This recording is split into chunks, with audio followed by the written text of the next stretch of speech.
Up next on today's Wild West, we'll saddle up to see the Grand Tetons at Wyoming's Red Rock Ranch. Taming the Wild Horse with Mustang trainer Steve Mantle and bit and spur maker Ernie Marsh. It's just real cool cowboy stuff. A Wyoming episode is next on today's Wild West. The Wild West. It's still out there. And we'll show you how to find it. This is today's Wild West. The Grand Tetons, one of the most breathtaking mountain ranges in the American West. Especially cool to see from the back of a horse at Red Rock Ranch. Well, what do you think it is that makes Red Rock a special place for people to come? Location. It's not bad to wake up to. Yeah. While it is amazing to see the Tetons horseback, the fact is, any direction you look from this picturesque hideaway is pretty spectacular. We went on a family ride today, and we went just the most beautiful route, and there was so much wildlife and beautiful flowers, and it was just magical. Here about an hour outside Jackson, Wyoming, this unspoiled land looks much the same as it did when the Shoshone Indians rode here. The first homesteaders arrived in the 1890s, soon bought out by a cattle rancher who built the original rustic main lodge in the 1920s. But by the 1970s, the isolated ranch had fallen into disrepair, just as the Chicago family was looking for a summer getaway out west. My dad read about Red Rock Ranch being for sale in the Wall Street Journal, and he purchased this ranch with the vision of creating a guest ranch. David and Deborah McKenzie did just that and welcomed their first guests in 1976. And today, the McKenzie's daughter, Carolyn, husband Harley, and their 4 sons carry on this wonderful family legacy, much to the delight of their guests. It's beyond expectations. There are no rough edges here. Everything works beautifully, and the ranch is beautiful, and the staff is phenomenal. It's just been an exceptional experience. We've had the best time. And at the center of it all are the horses. You guys want to hold your reins like you're holding a coffee mug? After a little Horseback 101 from head wrangler Meredith, If you keep pulling, you're going to go backwards. So if you're going backwards, put your hand forward. first time sitting on a horse ever? Yes. Wow. We're off on our first ride of the week. Many guests come here with little riding experience, but if you want, you won't go home that way. Carolyn and Harley, they love the horses, and they love to see people develop in their horsemanship, elevate their horsemanship skills, and give them plenty of opportunity to do that. Our first ride is a relaxing adventure, chance to get acquainted with our horses, each other, and this magnificent neighborhood. Okay. It's beautiful and wild. The neighbors include antelope, and we spot the first of many we'll come across on our very first ride. Pretty cool.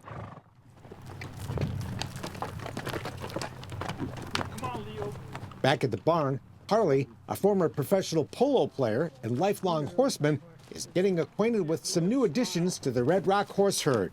Yeah, we like to put them in the Wranglers first and then move on to the guest string, make sure they're bomb-proof. The ranch keeps more than 60 horses in the string, my favorite kind, well-trained. And after spending the day taking good care of guests of all ages and abilities, they make a great photo op heading out to their overnight pasture.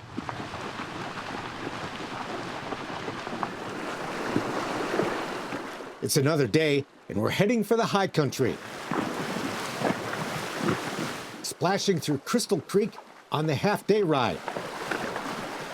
All righty. We're heading up. There'll be some cool views today. The Tetons are on the other side of the mountain we're climbing up. Up and away. Glad the horses are doing the hiking, and we stop now and then to give them a breather. Finally, we're on top, and there they are, the Tetons. Pretty cool view up here, though. Very cool. We head down from the overlook, and along the way, a strange cloud of yellow pollen floats overhead. Nothing threatening, just an unusual thing to see. Time for lunch, which we enjoy along a picturesque stream. But suddenly, a change in the weather. I'm more worried about stuff like lately, although the wind definitely makes them spooky. Powerful winds churn the towering trees. We mount up to head back to the ranch. Looks like our ride will be cut short. But as quickly as it arrived, The ranch is right down here. the storm passes. I'm not seeing anything that's super concerning because that's looking like it's moving east. We ride on. A very good decision. Or we'd never have seen this. Looking at the Tetons never gets old. Perfect. Trail riding is wonderful, especially in this postcard. But there are other horseback opportunities during the week, Yeah, like that. Nice. like vaulting. I think it's just a great way for them to have fun. It keeps it interesting. It's not riding head to tail on a trail. They're allowed to do gymnastics on a moving horse. It builds balance so that next time they get on their own horse, they have to steer. They've already done a kneel, on another horse, so they're much more confident and comfortable in a saddle. That was fun. Point those toes. Perfect. The kids are loving it. They'll practice tonight, then show mom and dad what they learned during another performance later in the week.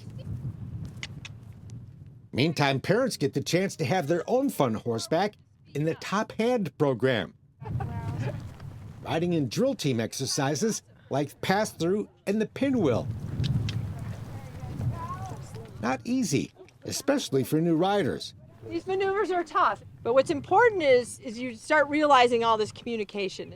It's all about sharpening our riding skills as we learn how to effectively communicate with our horses. It gives you something to concentrate on, and by following their direction, you end up doing something you've never done before. If you say it's good, then Yeah, no, you look great. Later, we'll take our trusty mounts over some obstacles She's asking, and now she releases. and learn how to back them up. Harley and Carolyn, lifelong equestrians, are great teachers and love sharing what they know. We just try to hand over some of those principles so that when they go home and if they choose to ride again, they'll have something to work with. Or if they never ride again, they'll still have that experience, which is a wonderful thing when you think about it, because not everybody can have this opportunity, especially in a very scenic place like this. I'd say it's actually my favorite thing I've done so far. I love it. And they're making some converts. We want to start riding when we get home. It's fun to get out and learn what it is that makes them go. Parents can focus on their horsemanship because their safely supervised kids are off having their own fun, playing foosball, running some crazy relay races, and trying to grab a donut on a string. Everyone will sleep good tonight. Sun up, and we're all together again. That's awesome. On the breakfast ride, a fun way to start the day as families saddle up and ride out on a beautiful trail to a picturesque picnic site where we'll enjoy a hearty morning meal of fresh fruit, hot pancakes, and more. Good stuff. And this is one place where it's actually okay for kids to play with their food. With the pancake toss.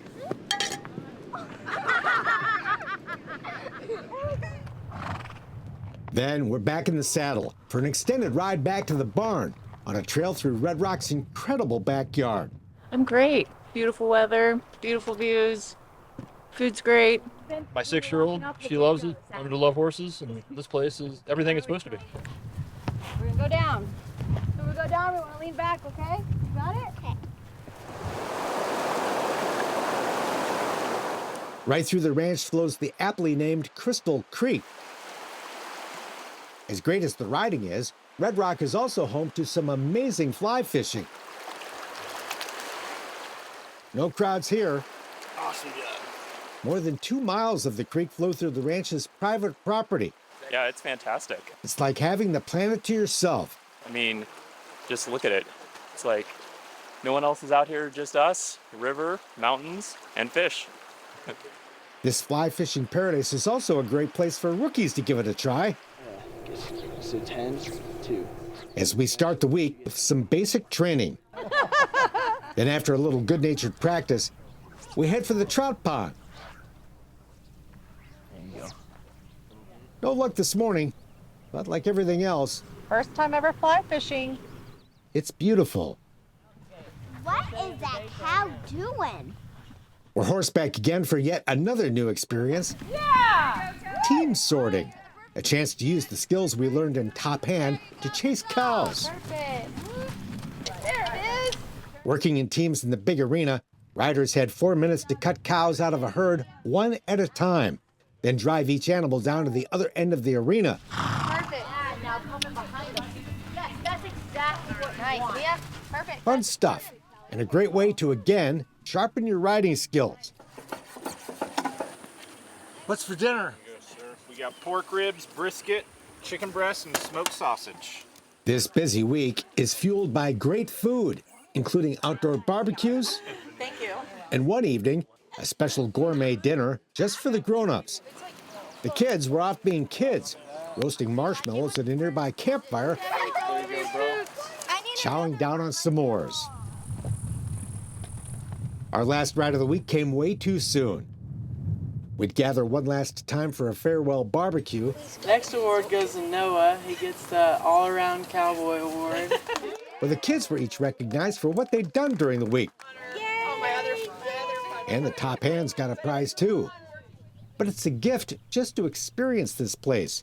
And wonderful to know that the third generation of this family, branding boots that last night, plan to keep sharing this wonderful ranch for years to come. It was a gift to us from my family, and we want to pass it on, and it's a lot to learn, it's a lot to take in, but they love it, and that's what we're thinking and heading towards, is the future of Red Rock. Great news for all who love the West. Dream of seeing the Tetons from the back of a horse. Mustangs, a living symbol of the Wild West. More than 80,000 wild horses run free on the public lands of 10 states of the American West, areas administered by the BLM, Bureau of Land Management. But to keep that ground from being overgrazed, the BLM conducts periodic roundups, offering the horses it gathers for adoption. 5th saddling and 4th ride. But turning a wild animal into a dependable and trusting saddle horse doesn't happen by magic. We just started working with him last week. And since 1998, Steve Mantle and the Cowboys at Mantle Ranch have worked with the BLM to train wild horses and give them a good chance to be successfully adopted into good permanent homes. They're going to be to where normal everyday Joe can go put a halter on it, pet it, pick up its feet, get it saddled. On this hot July day in Wheatland, Wyoming, Steve and his crew are going through the daily routine. Catching the horses they'll work with today. It's kind of like a treat when they come into the stalls. To get the day off to a good start. Just a little bite. We're not trying to fatten them. No. The immediate goal is to get about 20 horses ready for an upcoming public adoption event in Cheyenne, Wyoming. We're trying to maximize the amount of horses that we can get adopted to people that are gentle, that have a better than average chance to stay at a good home because they have been gentled and they're easier for people to work with. They look like they're used to people. Yeah, that's what I tell the guys here, the kid that works for us in the summer. He says, well, you've ruined a perfectly good wild horse. Horses that will be gentled, but not broke. What's your definition, Will they stop, walk, trot, lope, back up, load in and out of the trailer, walk over a tarp, cross a bridge? Yep, they will, But are they broke? No. Mantle Ranch works with about 200 horses at a time, equines that have spent their entire lives running wild until they came here. I guess that's what I mean by gentle. We try to expose them to as much stuff as we possibly can before somebody else gets them, because our goal is to have a positive adoption. We don't want the BLM paying us to re-adopt the same horse over and over and over. We want that horse to go and stay. The animals will typically get anywhere from 30 to 90 days of training before being offered for adoption. But for prospective owners, that's just the beginning. I tell people it's a commitment. I mean, don't commit unless you're going to commit. And sometimes you should be committed.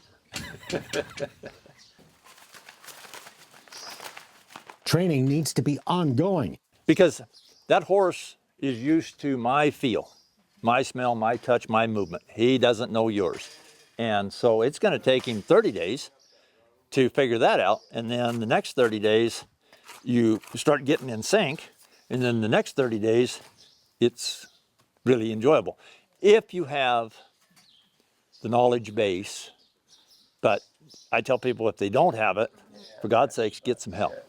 He's relaxing now. Yeah. And while wild horses are in many ways identical to their domestic cousins, they do have one big difference. The only really difference is their sense of self-preservation. And their sense of self-preservation is like this, and the domestic horses is down here. All of them have it. This is teaching him that there's pressure on each end, and the relief of pressure is in the center. To transform that wild animal into the trusting friend of a human, Mantle Ranch uses what's known as natural horsemanship. Trainers apply pressure to the horse, not pain, and then immediately release that pressure when the horse properly responds. You don't want to hurt him anyway. I mean, you want all of these actions by these horses to come from pressure, not pain. And when it comes from pain, they're not learning. We start them out working them around in the round pen, just sending them around in circles. And then usually when they figure out that if they face you, all the pressure stops. And so I just back away. And then they get to realize that the only safe place in this round pen is with me. So let's say, we'll just use my hat as a, so let's say the hat is the tarp and the horse is afraid of the tarp. So you bring the horse towards the tarp and then let it ride away. And then you turn it over here and you bring it back towards the tarp and you let it ride away. And then you take it out here and you put it to work. You trot some circles, maybe you lope a little bit, and then you offer the hat and do nothing. Pet the horse's neck. Pretty quick, they'll go right up to it because this is the only place in the corral that has no pressure. It takes time and patience, but you end up with a horse that does what you ask because he trusts you, instead of one that responds out of fear. My saddle horses, they were scared not to do what I asked them because I punished them if they didn't. I just didn't know any better. The old school way of breaking and bucking out horses that Steve grew up with at his family's horse ranch in Colorado. And so now I have like an old horse up here in the barn that he will do anything I ask because we're buddies. In fact, he does it better than the ones that were doing it out of fear. Try to handicap myself sometimes where I don't use my reins at all. Steve got introduced to natural horsemanship about the year 2000 when someone gave him a tape of trainer Brian Newbert. And on the back up too. And I completely wore it out. It was like, I can do this. This makes sense to me. He got us off on the right track to where things just started picking up and we started getting better and doing more. And the real beauty of it is both my boys grew up with him, so they didn't have anything to unlearn. That's your grandsons? Yeah. And even though he works with horses every day, Mantle is still learning. Oh, absolutely. Yeah. No, my dad used to say, you have green tomatoes, you have red tomatoes, and you have rotten tomatoes. So I just want to stay the green tomato. You got to try to put yourself in their position for a minute. Today, Steve's sons do much of the training along with hired hands, This will be his fourth ride. taking their time to build trust with a wild horse He's just starting to figure things out. and teaching them there is nothing to fear. As soon as they figure out that you're not going to hurt them, they're pretty much just like any other broke horse. You have this language that they live by and they work with, and you just need to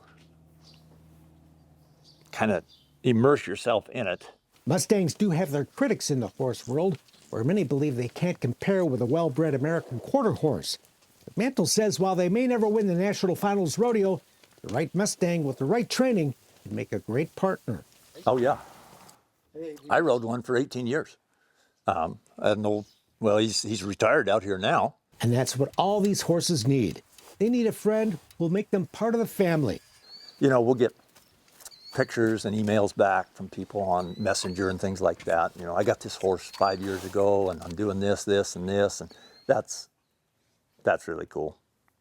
And the daily training and work at Mantle Ranch and similar outfits helps make that happen. Making people's dreams come true, huh? Yeah, some of them, yeah. Yep. Owning a little piece of the Wild West, that's really what these are. And you got to be able to see.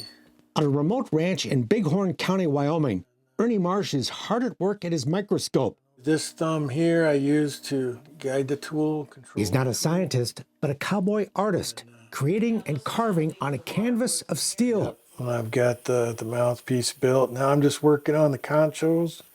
Crafting beautifully engraved bridles and spurs of silver and inlaid gold. These holes right here are actually going to line up with those. I'm over 150 hours into it already. Tools of the trade that are equally at home displayed as a work of fine art or put to work by a horseback cowboy. It's just a real good way to be able to combine your artwork with something that you can actually use. A founding member of the Traditional Cowboy Arts Association. It's got a hose on it. It's just like a little air hammer. Ernie grew up horseback. We always had horses of our own, and we did a lot of junior rodeoing. And cowboys and cowboy gear have forever been a part of his life. A lot of the guys that I looked up to, most of them had nice gear. You don't have to have nice gear to be a good cowboy, but it's generally the case that they do. He's been interested in art just as long. I mean, I wasn't any good at it, right? But I tried real hard, and I did a lot of wood carving and drawing. I actually sold some drawings. You should see my mom's collection of stuff. It's just awful, but she liked it. Cowboying after high school on a big ranch in eastern Washington state, he also rode bulls on the rodeo circuit for a time. Yeah, I rode at Cheyenne. And made his first attempt at building spurs in the 1980s. At that time, nobody would really take the time to show you much. There was one exception, Elmer Miller's Bit and Spur School, which Ernie could not afford until he went to work cutting timber, which paid better than cowboying. I still got my diploma on the wall. That was just 1 month of solid bit and spur making, as much as you wanted, and I wanted it real bad. When the timber business took a dive in the early 1990s, so did Ernie. And it was pretty thin for a while. It takes a while to get this figured out and build a business, but we got through it. Got this high-tech magic device. If you put this in your hand, anything that's in your mind, you can transfer onto the paper. Engraving was a challenge. I'll start out on paper. Until he took an NRA firearms engraving class. When I got back, I just started practicing my firearms engraving on my bits and spurs, and things just took off for me. And I've been busy ever since. There's a lot to it. To be good at this, you have to know a little bit about a lot of different trades. You have to be a draftsman, an artist, a welder, a fabricator, a polisher. Plus, you need to run a business and promote your work. You got to be good with people. If people don't like you, they just won't use your product. Cowboys are especially like that. If they don't like you, they will not use your product. So you got to make friends. You got to get out there on the road and shake a lot of hands and let them know you're doing your best. And in 1998, he was invited to co-found the Traditional Cowboy Arts Association, a group dedicated to celebrating and preserving the cowboy arts of silversmithing, bit and spur making, saddle making, and rawhide braiding. And the new fine work of its members is celebrated every fall at the TCA's annual show and sale, the National Cowboy and Western Heritage Museum in Oklahoma City. We're trying to show the world what we can accomplish when we can take that utilitarian piece and turn it into a magnificent piece of artwork. The show is a rare opportunity for anyone to see what the cowboy arts are all about. That was actually the first time that these works were publicly viewed all in one place. Ernie was working on his show entry the day I stopped by.